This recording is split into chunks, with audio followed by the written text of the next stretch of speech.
नमस्कार दोस्तों, आज की कहानी है काश अनपढ़ योद्धा। मोतीलाल पेशे से तो वकील थे जो सरकारी मुलाजिम ना थे, परंतु बुद्धि के तेज व्यक्ति थे, इसलिए अच्छा खासा कमा लिया करते थे।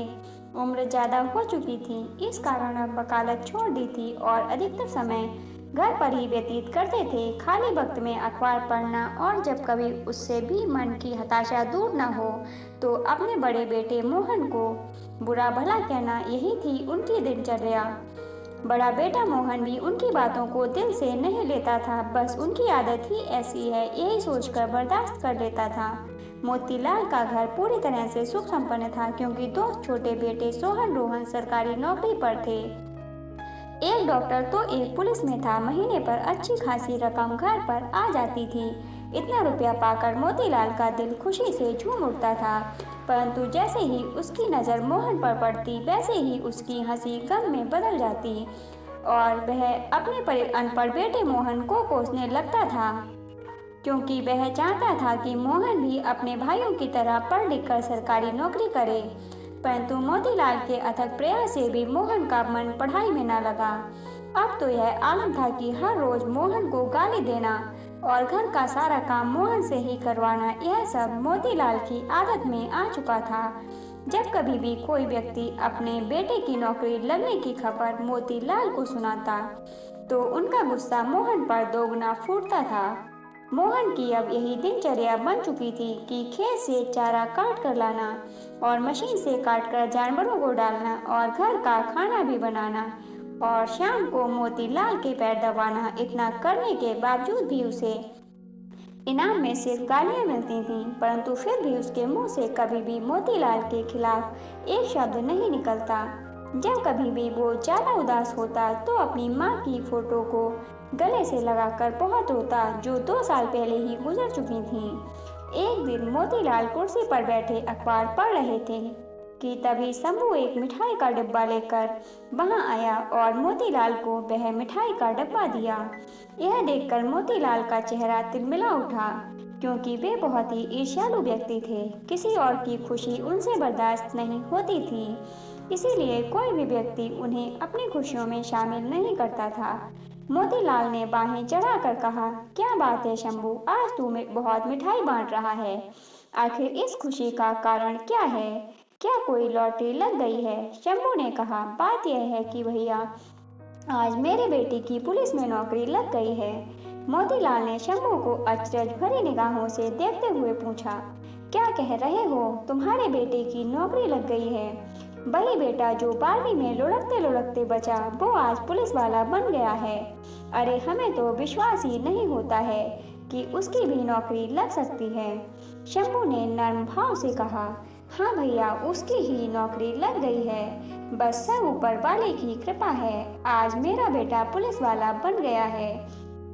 इसी खुशी में आज मैं लड्डू बांट रहा हूँ। तब तक मोहन भी वहाँ आ चुका था। शंभू ने मोहन को देखकर डब्बे में से एक लड्डू निकालकर मोहन को देते हुए कहा, बेटा, आज बड़ी खुशी की बात है, तुम्हारा दोस्त रवि आज पुलिस वाला बन गया है। यह सुनकर मोहन खुशी से झूम उठा और खुश होकर शंभू से पूछा, क्या काका सच में मेरा दोस्त पुलिस वाला बन गया है? तभी मोतीलाल ने मोहन को घूर कर देखा तो मोहन छटपटाकर एक कोने में खड़ा हो गया। मोतीलाल ने मोहन की तरफ देखते हुए कहा, देख ले, एक वो है जो पुलिस में लग गया और एक तू है जो भैंसे चराता है। अरे कितनी बार तुझको समझाया कि पढ़ ले, तूने मेरी एक ना मानी। अरे तू तो बस इस धरती के लिए बोझ है, इससे ज्यादा और कुछ नहीं। शंभू को यह देखकर मोहन पर तरस आ गया। उसने नरम स्वर में मोतीलाल से कहा, अरे भैया, क्यों बुरा भला कह रहे हो मोहन को? अरे उसका मन पढ़ाई में नहीं लगा तो नहीं लगा, इस तरह आप इसे बुरा भला क्यों कहते रहते हो? आप अगर मेरी मानो तो आप मोहन की शादी करा दो। घर में बहू आएगी तो आपका भी ख्याल रखेगी और मोहन का भी ख्याल रखेगी। मोतीलाल ने मोहन की तरफ देखा और फिर शंभू से कहा, अरे इस अनपढ़ को कौन ब्याहेगा अपनी बेटी? इससे शादी करने से पहले वो अपनी बेटी को जहर ना दे दे। शंभू ने कहा, अरे क्यों नहीं, हमारे साले की बिटिया है रज्जो, आप अगर राजी हो जाओ तो रिश्ते की बात चलाएं। मोतीलाल ने शंभू की बात को नकारते हुए कहा, नहीं नहीं, वो तो बिल्कुल अनपढ़ है, और मैं इसी एक अनपढ़ को बड़ी मुश्किल से बर्दाश्त कर पा रहा हूँ, उसे कैसे कर पाऊंगा। शंभू ने जवाब दिया, अरे आप भी कमाल करते हो। अब मोहन जितना पढ़ा लिखा है उतनी ही पढ़ी लिखी बिटिया भी मिलेगी। मेरी मानो तो फिर एक बार सोच लो, बिटिया बहुत ही काम करने वाली है, घर का सारा काम अकेले ही कर लिया करेगी। मोतीलाल ने कहा, अरे ऐसे तो इसका ब्याह कब का हो चुका होता। अरे हम अपने घर में अनपढ़ लोगों को तो बिल्कुल भी बर्दाश्त नहीं कर पाएंगे। और तुम इसकी चिंता छोड़ो, ये तो है ही धरती का बोझ, पड़ा पड़ा खाता रहता है। कभी कभी तो हमें लगता है काश ये हुआ ही ना होता, तो मेरे दिल को बड़ी तसल्ली मिल जाती। शंभू ने मोतीलाल को समझाते हुए कहा, ऐसे मत बोलो, लड़का से आना हो चुका है, कहीं आपकी बातों में आकर कुछ उल्टा सीधा कर लिया तो। मोतीलाल ने जवाब दिया, अरे कर ले जाके तो क्या फर्क पड़ेगा हम पर। अरे हमारे तो दो दो बेटे कमा रहे हैं, अरे कल मरे तो आज मर जाए, कम से कम धरती का बोझ तो कम होगा। मोतीलाल की एक एक बात मोहन को अंदर तक तोड़ रही थी। आज उसकी हिम्मत जवाब दे चुकी थी। आज उसने अपने जीवन को खत्म करने का अंतिम निर्णय ले लिया था। आज उसने एक बड़ी सी रस्सी ले ली और चारा लेने के बहाने घर से निकल गया और खेत पर खड़े नीम के पेड़ पर उसने फांसी लगा ली। जब रात अधिक हो गई और मोहन घर वापस नहीं लौटा तो मोतीलाल ने आस पड़ोस में पता किया। पता करने पर पता चला कि वह खेत से चारा लेकर वापस ही नहीं आया था। अब मोतीलाल खेत पर गए, वहां वह नीम के पेड़ की तरफ देखकर सन रह गए, क्योंकि नीम के पेड़ पर मोहन की लाश झूल रही थी। गांव के लोगों की भीड़ एकत्रित हो गई और वहां उपस्थित लोगों ने मोहन की लाश को नीम के पेड़ से उतारा और उसका क्रियाकर्म किया। परंतु इतना कुछ होने के बावजूद मोतीलाल पर इसका कोई प्रभाव नहीं पड़ा। वह पहले की तरह ही जिंदगी जीने लगा। वक्त धीरे धीरे गुजरता गया। अब उसके दोनों बेटों की शादी हो चुकी थी। जो बेटा डॉक्टर था उसकी पत्नी भी डॉक्टर, और जो बेटा पुलिस में था उसकी पत्नी पुलिस वाली। समय के साथ साथ मोतीलाल की उम्र काफी ढल चुकी थी। उसके हाथ पैर उसका साथ नहीं देते। कोई भी काम करने पर उसकी हाँफी फूल जाती। बड़े बेटे ने शहर में एक अस्पताल खोल लिया और दोनों मियाँ बीवी शहर में रहने लगे।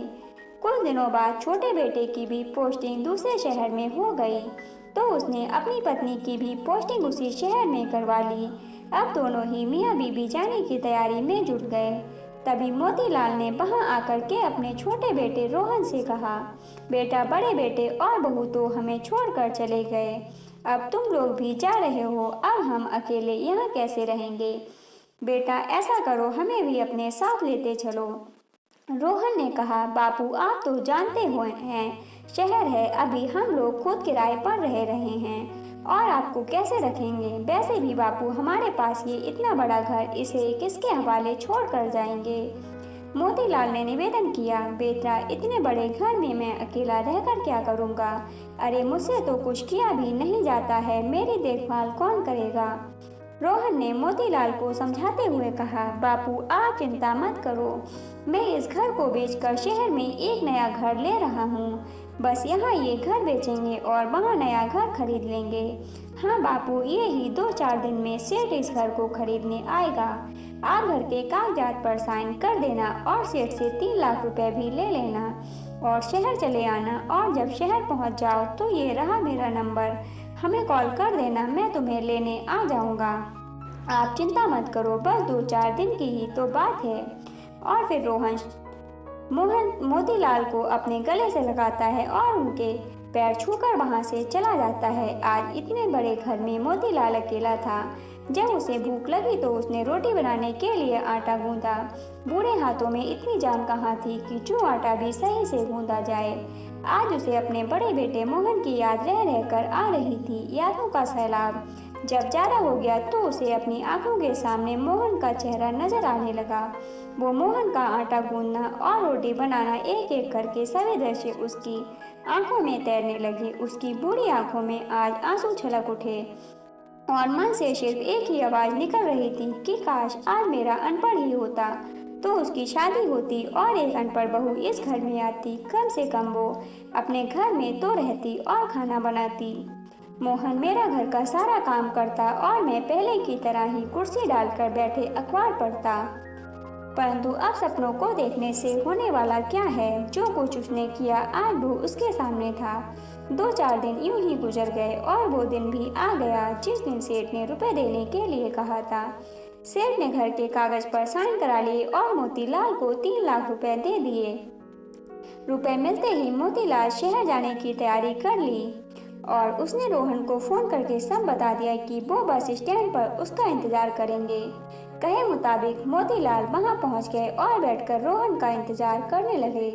तभी वहां रोहन आ गया और मोतीलाल के पास आकर कहा, बापू आप पैसे लाए हो ना, मुझे दे दो। वो जो मैंने नया घर खरीदा है उसका मालिक अभी रुपए मांग रहा है। अगर मैंने उसे अभी रुपए नहीं दिए तो वो अपना घर किसी और को बेच देगा। मोतीलाल ने रुपयों का बैग झटपट से रोहन को दे दिया। रोहन ने रुपए लेकर मोतीलाल से कहा, बापू आप यहीं बैठो, मैं सेठ को अभी रुपए देकर आता हूँ। और रोहन अपने बापू को वहीं बैठाकर रुपए लेकर वहां से चला गया और मोतीलाल वहीं बैठकर उसका इंतजार करने लगे। समय धीरे धीरे काफी बीत चुका था परंतु रोहन अभी तक वापस नहीं आया था। शाम होने को थी। मोतीलाल बहुत ही चिंतित था कि रोहन अभी तक नहीं आया। उससे रहा नहीं गया तो उसने एक राहगीर से वही फोन नंबर लगवाया जो उसे रोहन ने दिया था, परंतु फोन भी स्विच ऑफ आ रहा था। अब मोतीलाल की चिंता और भी अधिक बढ़ चुकी थी। वो हताश बैठा ही हुआ था कि तभी उसे एक मोटरसाइकिल आते हुए दिखाई दी जिस पर रोहन बैठा हुआ था। वह दूर से ही रोहन को आवाज लगाने लगा परंतु रोहन मोतीलाल को पास से देखता हुआ निकल गया। आज रोहन ने उसे बहुत बड़ा धोखा दे दिया था जिसकी उम्मीद मोतीलाल को बिल्कुल भी न थी। अब मोतीलाल वहीं बैठकर रोने लगा। अब अंधेरा काफी ढल चुका था। मोतीलाल के पास 100 रुपए थे जो उसके घर वापस आने के किराए के लिए उपयुक्त थे। मोतीलाल बस में बैठकर घर आ गया। घर क्या गांव आ गया क्योंकि अब घर तो सेठ का हो चुका था। अब उसके पास घर नहीं था तो रात को अकेले गांव की चौपाल पर बैठकर काफी देर तक रोता रहा। फिर अपने आंसू को पोंछ कर उठा और हाथ में एक रस्सी लेकर उसी नीम के पेड़ के पास गया जहां मोहन ने आत्महत्या की थी। उसी पेड़ के नीचे बैठ के दहाड़े मारकर रोने लगा और रोते हुए बोला, बेटा मोहन आज मेरे लिए खाना बनाने वाला कोई नहीं है। आज तेरा बाप इतना बूढ़ा हो गया कि अपने हाथों से अपने लिए खाना भी नहीं बना पाता है। आज बहुत अरसे हो गए हैं तेरे हाथ का खाना खाए। आज फिर से तेरा बाप तेरे हाथ का खाना खाना चाहता है। खिलाएगा ना बेटा? आज तेरा बाप तेरे पास खाना खाने आ रहा है। तू अपने इस अभागे बाप को अपने घर में स्वीकार करेगा ना? कहीं अपने भाइयों की तरह मुझे निकाल मत देना। इतना कहते कहते वह फूट फूट कर रोने लगे और अंत में उसी नीम के पेड़ पर रस्सी डालकर फांसी लगा ली। 5-6 मिनट तक वह फड़फड़ाए और फिर एकदम शांत पड़ गए। उसकी गर्दन नीचे को लटक गई और वह अंतिम धाम को चला गया। दोस्तों, इस कहानी में किसकी गलती थी कमेंट बॉक्स में जरूर बताइएगा। कहानी अच्छी लगी हो तो लाइक और शेयर कीजिएगा। ऐसी ही अन्य कहानियों को सुनने के लिए चैनल को सब्सक्राइब कर लीजिएगा। धन्यवाद दोस्तों।